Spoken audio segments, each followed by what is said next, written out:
Philly fans. All right, now, since I'm a diehard Philly fan who no longer lives in Philadelphia, I find myself constantly defending my Philly fan brethren against what has always seemed to be constant and blatant media exaggeration.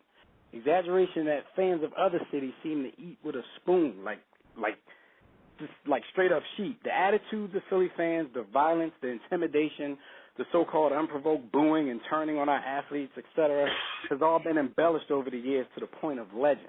And yes, admittedly, many of us own that legend, the myth, the lore, because one, it does have some truth to it to an extent, and two, it's sometimes fun to be perceived as the bully on the block, the gooch, if you will.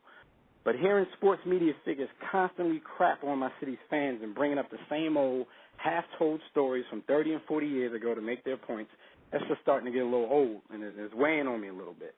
If I hear that we threw snowballs at Santa one more time without hearing the actual true backstory, I'm a snap. And now Philadelphia sporting events are so heavily scrutinized and every little ballpark incident is reported on national news. The whole city always shares in the reputation of a few little minor jackasses.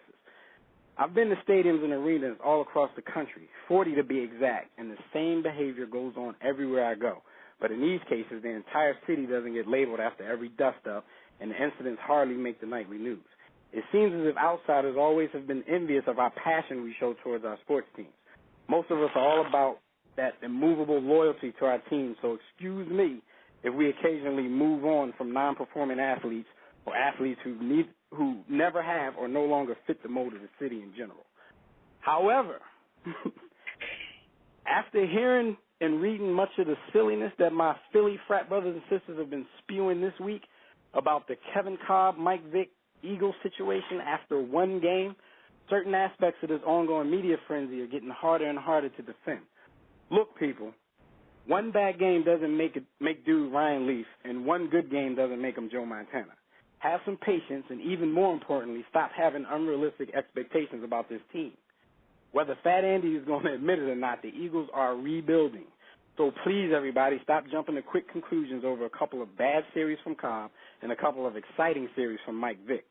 Both aided in large part, if I may add, by terrible performances from the offensive line. Bad line play is actually a circumstance that aids in the strength of a runner like Mike Vick while it hinders the strength of a passer like Cobb.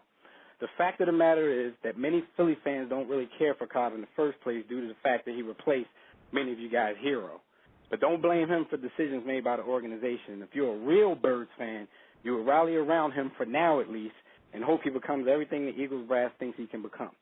If he gets a little time and a fair shot from the organizations and from the fans of the city, and then he still turns out to be a bum, then we can pack his bags for him and run his ass out of town with the rest of them.